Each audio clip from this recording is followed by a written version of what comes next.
السلام علیکم دوستوں۔ 22 اپریل کو بھارت کے زیر قبضہ کشمیر میں پہلگام کے مقام پر دہشت گردی کے ایک واقعے کے بعد پاکستان اور بھارت کے مابین جنگی صورتحال اور کشیدگی کا سلسلہ 18 روز تک جاری رہنے کے بعد بالآخر 10 مئی کو امریکی صدر ڈونلڈ ٹرمپ کی براہ راست مداخلت کے بعد سیز فائر پر اپنے منطقی انجام کو پہنچا۔ بھارت جو کہ نہ صرف دنیا کی 5ویں بڑی معیشت ہے بلکہ دنیا کی سب سے بڑی جمہوریت ہونے کا بھی دعوے دار ہے، وہ بین الاقوامی برادری کو پاکستان کے خلاف موبلائز نہیں کر سکا۔ وہ سفارتی سطح پر اس مرتبہ ناکام رہا اور وہ بین الاقوامی برادری کو یہ یقین نہیں دلا سکا کہ یہ واقعہ پاکستان کی ایما پر ہوا ہے۔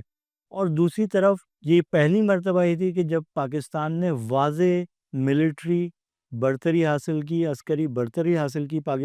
اور یہ میں نہیں کہہ رہا کیونکہ میں ایک پاکستانی جرنلسٹ ہوں، شاید انڈین جرنلسٹ کہہ رہے ہوں گے کہ انڈیا نے برتری حاصل کر لی، لیکن جو انٹرنیشنل جو اینالسٹ ہیں اور ایون انڈیا کے بھی جو انڈیپینڈنٹ ڈیفنس اینالسٹ ہیں وہ اس بات کو تسلیم کر رہے ہیں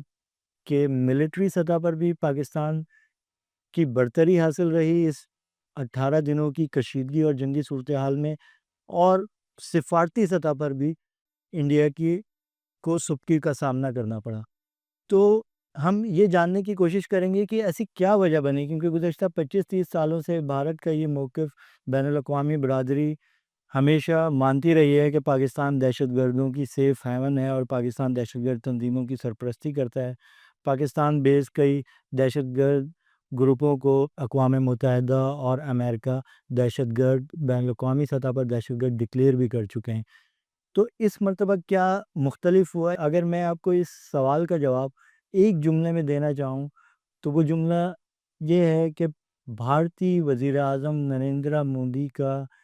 ہندو قوم پرست نظریہ اور اکھنڈ بھارت کا ان کا جو ایک غیر حقیقی خواب ہے وہ ان کو لے بیٹھا۔ اور وہ کس طرح لے بیٹھا؟ جب انہوں نے کشمیر جو کہ ایک متنازع ریاست ہے، 1947 میں پاکستان اور بھارت کے قیام کے وقت سے لے کے آج 78 سال ہو چکے ہیں، یہ ایک متنازع ریاست ہے جس کو بین الاقوامی برادری بھی تسلیم کرتی ہے۔ بھارت نے 2019 میں اس کی خود مختار اسٹیٹس ختم کر کے اسے اپنے ملک میں ایک یونین ٹیریٹری یعنی ایک فیڈرل ٹیریٹری ڈکلیئر کر کے اس کو ضم کر دیا۔ اور یہی وہ اقدام تھا جو کہ انڈیا کی زوال کا سبب بنا، اور یہی مودی کے جو اکھنڈ بھارت کا نظریہ اور جو ہندو شدت پسند نظریہ ہے اس کی بگننگ آف اینڈ بھی کہا جا رہا ہے۔ اب یہ کس طرح ہے، اس کو سمجھنے کے لیے ہمیں 2019 میں ہونے والے کچھ اہم واقعات پر میں جلدی سے نظر ڈالتا ہوں، اس کی تھوڑی سی وضاحت کرتا ہوں جس سے آپ کو سمجھ آئے گا کہ یہ کس طرح ہوا۔ اس میں کچھ ایسی اپرچونیٹیز پیدا ہوئیں، حالانکہ بھارت چونکہ دنیا کی بڑی معیشت ہے اور وہ اپنے تعلقات اور اپنے پیسے کی بدولت دنیا کی بڑی طاقتوں کو اپنے جانب اور پاکستان کے خلاف سفارتی محاذ پر پاکستان کو آئسولیٹ کرتا رہا ہے، تنہا کرتا رہا ہے، لیکن اس مرتبہ وہ نہیں کر سکا۔ اس کی وجہ جاننے کے لیے سب سے پہلے ہم شروع کرتے ہیں 2019 جو کہ انتہائی اہم سال ہے اس خطے کی تاریخ کا۔ 2019 میں پہلگام کی طرح اسی طرح ایک واقعہ ہوا پلوامہ میں فیبروری 2019 میں، جس میں بھارت کی لائٹ انفینٹری یعنی ان کی جو ایک ریزرو ملٹری فورس ہے جو کہ کشمیر چونکہ دنیا کا ہیویلی ملٹرائز یعنی سب سے زیادہ ملٹری زون کہا جاتا ہے اس کو، وہاں پہ اس کی ایک کانوائے پہ ایک حملہ ہوا، دہشت گردی کا حملہ ہوا، اور اس حملے کی ذمہ داری بھی اسی طرح بھارت نے پاکستان پر عائد کی۔ انہوں نے بالا کوٹ پر اس کے کچھ دن بعد بالا کوٹ پر ایک میزائل اسٹرائک کی، بھارتی فائٹر جیٹس پاکستان آیا، انہوں نے اسٹرائک کی۔ پاکستان نے اگلے دن آپریشن سوئفٹ ریٹارٹ کے نام سے اس کا جواب دیا، اور بھارت کے ٹیریٹری میں اس کی فضائی حدود کراس کر کے ان کے ملٹری ٹارگیٹس کو بغیر کوئی نقصان پہنچائے ایک علامتی طور پر ان پر میزائل داغے۔ اور جب وہ واپس آ رہے تھے تو بھارتی فضائیہ نے ان سے ایک ڈاگ فائٹ ہوئی جس میں بھارت کا ایک جہاز جو ہے میگ 21 آئی گیس کہ وہ گرا، اور وہ اس کا جو پائلٹ ہے وہ جیک کیا اور وہ پاکستانی ٹیریٹری میں گرا، ابھینندن، جو کہ بڑا مشہور واقعہ ہے جس کی بڑی میمز بھی بنتی رہتی ہیں، لیکن بہرحال وہ آیا اور وہ 2 دن تک پاکستان کی کسٹڈی میں رہا، اور سیز فائر کے جو بین الاقوامی برادری کا جو بروکر، جس طرح اس مرتبہ بھی امریکی صدر، اس وقت بھی بین الاقوامی طاقتوں نے، جس میں امریکہ اور UAE وغیرہ شامل تھے، انہوں نے ایک رول پلے کیا، اور سیز فائر کے نتیجے میں ابھینندن کو پاکستان نے ایک گڈ ول جیسچر کے طور پہ واپس کیا۔ نریندر مودی جو کہ 2014 میں وہ پہلی بار وزیر اعظم بنے تھے، اور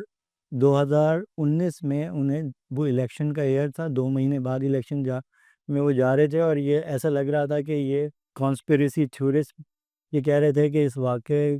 سے نریندر مودی کو بہت زیادہ فائدہ ہوا ہے، اور وہ فائدہ ہمیں اس کے 2 ماہ بعد یعنی مئی میں ہونے والے الیکشنز میں نظر آیا ہے۔ بھارتی جنتا پارٹی جو نریندر مودی کی پارٹی ہے، اس نے 2/3 میجورٹی سے بھی زیادہ سیٹیں حاصل کی بھارت میں،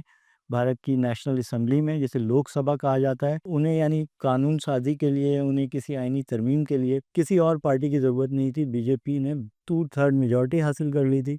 اور جیسے ہی انہوں نے یہ میجورٹی حاصل کی، انہوں نے اگست میں یعنی اپنی حکومت کا دوسری حکومت کا ٹینیور شروع ہوتے ہی دوسرے ماہ کے دوران ہی انہوں نے یہ ڈکلیئر کیا کہ انہوں نے ایک صدارتی آرڈیننس اور بعد میں ایک آئین میں ترمیم کے ذریعے انہوں نے ریاست جموں اینڈ کشمیر کی جو خود مختار حیثیت تھی اسے ختم کر کے اسے بھارت میں ضم کر دیا۔ اس پر نہ صرف پاکستان بلکہ دنیا کے بہت سارے، خاص طور پہ جو دنیا کی ایک اور بڑی پاور ہمارا نیبر ہے چائنا نے بھی اس پر بہت زیادہ آواز اٹھائی، کیونکہ یہ یک طرفہ فیصلہ بھارت نہیں کر سکتا تھا۔ اور چائنا نے کیوں آواز اٹھائی؟ کیونکہ مقبوضہ کشمیر جو بھارت کے زیر انتظام جموں اینڈ کشمیر ہے، اس کی جو ٹیریٹری ہے، جو اس سے پاکستان کی اور انڈیا کی فارمیشن 1947 سے پہلے ریاست کشمیر، ہمارے آج کے گلگت بلتستان، اس کے بعد انڈیا میں جو لداخ کا ریجن ہے، وہاں تک اس کی ٹیریٹری پھیلی ہوئی ہے۔ لداخ کے کچھ علاقے ہیں جن پہ چائنا کا دعویٰ ہے، اور چائنا ہی وہاں پہ رول کرتا ہے، یعنی چائنیز فورسز وہاں موجود ہیں، وہاں سب کچھ ہے۔ اور نہ صرف انہوں نے یہ نریندر مودی نے اپنی پاور، طاقت اور اپنے جو ہندوآتا ان کا جو ایک نظریہ ہے، اس پر RSS کے جو ان کا ایک اکھنڈ بھارت کا خواب ہے، اس کو پورا کرنے کے لیے انہوں نے نہ صرف پاکستان بلکہ انہوں نے چائنا کی بھی نہ سنی، اور انہوں نے یہ یک طرفہ طور پر کشمیر کی خود مختار حیثیت ختم کر دی، اور ایک نیا قانون ان کی پارلیمنٹ نے پاس کیا، جس کے تحت جموں اینڈ کشمیر اور لداخ کو 2 علیحدہ کو تقسیم کر دیا گیا۔ جموں کشمیر کو ایک فیڈرل ٹیریٹری بنا دیا گیا، جس میں اسمبلی ہوگی، انتخابات ہوں گے، جبکہ لداخ کا جو علاقہ ہے اس کو انہوں نے فیڈرل ٹیریٹری بنایا، اور اس میں کوئی انتخابات بھی نہیں ہوں گے، یعنی وہ ڈائریکٹلی فیڈرل کے زیر انتظام ہی رہے گا۔ نہ صرف انہوں نے یہ کام کیا بلکہ انہوں نے بھارت کا نیا نقشہ بھی جاری کیا، کیونکہ اس سے پہلے جموں کشمیر کی ریاست ایک بین الاقوامی متنازع ریاست تھی، اور آج بھی ہے، لیکن بھارت نے اس کو یک طرفہ طور پر ختم کیا اور وہ اس سے پہلے وہ بھارت کے نقشے میں شامل نہیں تھی۔ انہوں نے نیا نقشہ جاری کیا، جس میں بھارت نے جموں کشمیر اور لداخ کے ایریا کو اپنی ٹیریٹری ڈکلیئر کیا، یعنی انٹرنیشنل بارڈرز ڈکلیئر کیا، جس پہ چائنا نے بہت زیادہ اعتراض کیا، اور انہوں نے اس پہ انڈیا پر زور دیا کہ وہ یک طرفہ طور پہ یہ فیصلہ نہیں کر سکتا، اور اس کے لیے اسے بات چیت کا راستہ اختیار کرنا چاہیے۔ بھارتی وزیر اعظم نریندر مودی نے چائنا کی بھی نہ سنی، اور اس پر 2020 میں چائنا اور انڈیا کے درمیان ایک جھڑپیں بھی ہوئیں، فوجی جھڑپیں ہوئیں لداخ کے مقام پر ہی، اور اس میں چند ہزار انڈین فوجی ہلاک بھی ہوئے، اور چائنا نے بہت سارے ایڈوانس پوزیشنز پہ، جو پہلے ایک اوپن ریجن تھا، اپنی فوجیں اور اپنی چوکیاں قائم کی۔ انڈیا کو ہزیمت کا سامنا کرنا پڑا، لیکن چونکہ نریندر مودی ایک پاپولسٹ سیاست اور پاپولسٹ لیڈر ہیں، جو کہ اپنے شہریوں کو، ہندوستان کے شہریوں کو ایک مغالطے میں انہوں نے مبتلا کیا ہوا ہے، ایک ڈیلوژن میں رکھا ہوا ہے کہ شاید وہ دنیا کی سب سے بڑی طاقت ہیں اور وہ جو چاہے کر سکتے ہیں، تو وہ اپنے شہریوں کو یہ بتا نہیں سکتے تھے کہ ان کے ساتھ کیا ہوا ہے۔ اور اس سے صرف چائنا نہ صرف اوفینڈ ہوا، چائنا نے نہ صرف یہ کہا کہ یہ چین کی علاقائی خود مختاری کی خلاف ورزی ہے، کیونکہ اکسانی چین لداخ میں ایک جگہ ہے جو چین کا حصہ ہے، اور انہوں نے مطالبہ کیا کہ آپ یہ ایک طرفہ مطالبات واپس لے لیں۔ انہوں نے واپس نہیں لیا۔ چائنا نے ایک اور کام کیا۔ چائنا نے پہلی مرتبہ، یعنی اس سے پہلے پاک چین دوستی ہم ہمیشہ سے اس کے وہ رہے ہیں کہ پاکستان اور چائنا کے تعلقات ہمیشہ بہت دوستانہ اور قریبی رہے ہیں، لیکن پہلی مرتبہ چین کے وزیر اعظم اور جو کہ صدر ہیں، اب صدر شی جن پنگ کا بیان آیا اکتوبر 2019 میں، جس میں انہوں نے کہا کہ چین پاکستان کے جائز مفادات اور قومی خود مختاری کے تحفظ میں اس کا ساتھ دے گا۔ یہ بہت بڑا بیان تھا سفارتی حلقوں کے مطابق، کیونکہ یہ پہلی مرتبہ تھا کہ چین نے اوپنلی اور اس کی ہائیسٹ آرڈر یعنی ان کے پریزیڈنٹ نے یہ بیان دیا، اور چینی وزیر خارجہ کا بھی بیان آیا، اور انہوں نے کہا کہ کشمیر ایک متنازع خطہ ہے اور اسے اقوام متحدہ کی قراردادوں کے مطابق حل ہونا چاہیے۔ اب چین کے اس دباؤ پر 50 سال بعد اقوام متحدہ کی سلامتی کونسل کا ایک بند کمرے میں اجلاس ہوا چین پر، اور یہ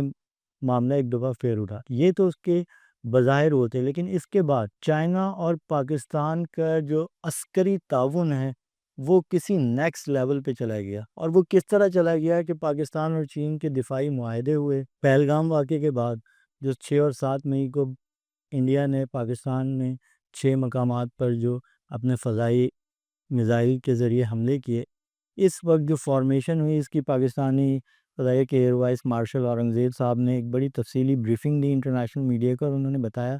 کہ کس طرح یہ ماڈرن ڈے اسکائی وارفیئر یعنی ماڈرن ڈے کی جو فضائیہ کی وار ہے اس میں اس کو بڑے اہمیت حاصل ہے، کیونکہ اس میں 100 سے زیادہ فائٹر جیٹس آمنے سامنے تھے، جس میں تقریباً 60 سے 70 فائٹر جیٹ انڈیا کے تھے اور 40 کے قریب پاکستانی تھے۔ اور یہ پہلی مرتبہ یہ ڈاگ فائٹ اس طرح ہوئی کہ جس کے اندر دونوں ملکوں کے جو فائٹر جیٹس وہ ایک دوسرے سے بہت دور تھے۔ اس سے پہلے ہمارے ہاں روایتی ڈاگ فائٹس ہوتی رہیں جس میں ویزیبل یعنی فائٹر جیٹس کے پائلٹ کو دوسرا فائٹر اپنے دشمن کا فائٹر جیٹ نظر آتا تھا، اور وہ پھر ایک دوسرے کو منورنگ کر کے ویپن سے شکار کرتے تھے، لیکن اس مرتبہ جدید ترین ٹیکنالوجی استعمال کی گئی، اور وہ جدید ترین ٹیکنالوجی جس کو کہتے ہیں beyond visual range BVR beyond visual range, یہ ٹیکنالوجی استعمال کی گئی۔ اور اس ٹیکنالوجی کو جو بین الاقوامی ڈیفنس اینالسٹ کہہ رہے ہیں کہ یہ ٹیکنالوجی پاکستان نے اس میں مہارت حاصل کی گزشتہ 3 سے 4 سالوں میں، یعنی پاکستان اور چائنا کے معاہدے ہوئے، چائنا نے پاکستان کو اسی دوران چین نے کہا کہ پاکستان کے ساتھ ہر فورم پر کھڑے ہیں، اور ان کی سلامتی اور خود مختاری کے لیے ہم ان کی ہر ممکن مدد کریں گے۔ جس کے بعد پاکستان کو JF-17 تھنڈر پاکستان کے بعد 2007 سے ہیں، اور ایک اور مقام پر یہ پاکستان میں بنائے بھی جا رہے ہیں۔ چینی ٹیکنالوجی ہے، چین کے یہ فائٹر جیٹس ہیں، لیکن اس کا جو بلاک 3 ہے یعنی اس کا جدید ترین ورژن ہے وہ 2023 میں پاکستان میں انڈکٹ پاکستان میں آنے شروع ہوئے۔ اور J-10C جو کہ اصل وہ جہاز ہے جسے کہا جا رہا ہے کہ جس نے فرانس کے جدید ترین دنیا کے مہنگے اور جدید ترین فائٹر جیٹ میں شامل رافیل کو نشانہ بنایا، اور حالانکہ یہ جہاز قیمت اور ٹیکنالوجی میں کہا جاتا ہے کہ اس سے کہیں کم ہے، مطلب اس سے کئی 1/3 قیمت ہوگی۔ رافیل کی قیمت تقریباً 25 کروڑ امریکی ڈالر بتائی جاتی ہے، اور یہ جہاز جو ہے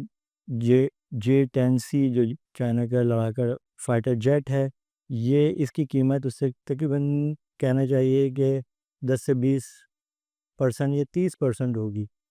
مجھے اس کی ایگزیکٹ وہ نہیں پتہ، کیونکہ پاکستان اور چائنا کے درمیان جو معاہدے میں اس کی زیادہ تفصیلات موجود نہیں ہیں، لیکن بہرحال وہ اس سے قیمت میں بھی کم ہے، اور ایئر ڈیفنس کی جو وارفیئر ہے اس میں اس کو کافی نیچے گریڈ کیا جاتا ہے۔ لیکن اس واقعے کے بعد J-10C بنانے والی کمپنی کے شیئر تیزی سے اوپر جا رہے ہیں، اور رافیل بنانے والی فرینچ کمپنی کے شیئرز گرے ہیں، جس سے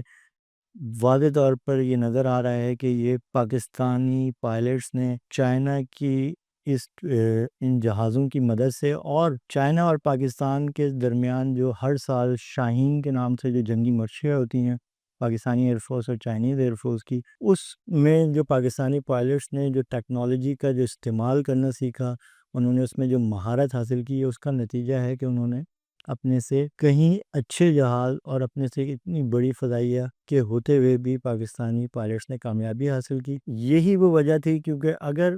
نریندر مودی کی ہندو کامپرس نظریہ اور ان کا جو اکھنڈ بھارت کا نظریہ ہے، اور وہ اپنے اس گھمنڈ میں یہ کشمیر کا اسٹیٹس واپس نہ لیتے یک طرفہ طور پہ، اور وہ علاقائی جو تعاون ہے اور علاقائی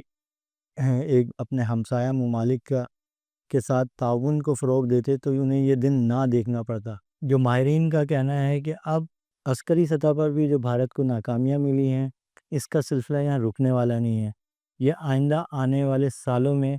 انڈیا کو مزید ہزیمتوں کا سامنا کرنا پڑے گا، اور اس کا اگر آپ یہ دیکھیں تو بھارت میں یا انڈیا میں بھی جو سین آوازیں ہیں، جو سمجھدار لوگ ہیں، خاص طور پہ جو کانگریس کے لیڈر ہیں راہل گاندھی، ان کی ایک تقریر بھی سوشل میڈیا پہ گردش کر رہی ہے، جس میں وہ کہہ رہے ہیں کہ بھارت کی فورن پالیسی کا جو بنیادی جز تھا کہ انڈیا اور پاکستان کے مفادات یکجا نہیں ہونے دینے، نریندر مودی نے اس جز کو ہی ہٹا لیا اور اس نے پاکستان کو چائنا کی گود میں ڈال دیا۔ اب اس کے بعد پاکستان اور چائنا کے مفادات نہ صرف یکجا ہو گئے ہیں، بلکہ وہ ایک دوسرے سے تعاون بھی کر رہے ہیں مختلف محاذوں پر۔ تو یہ خاص طور پہ اس خطے کی سلامتی کے لیے بھی ایک بری خبر ہے، لیکن خاص طور پہ جو انڈیا کے شہری ہیں ان کے لیے بری خبر ہے، کیونکہ ان کا جو کہنا چاہیے کہ ایک ویری اگنورنٹ قسم کے وزیر اعظم ہے، جو علاقائی صورتحال سے آگاہ نہیں ہے، اور انہوں نے اپنے ملک اور اپنے شہریوں کو ایک مشکل صورتحال میں ڈال دیا ہے۔ آج کی ویڈیو کا اختتام یہیں کرتے ہیں، اجازت دیجیے، شکریہ۔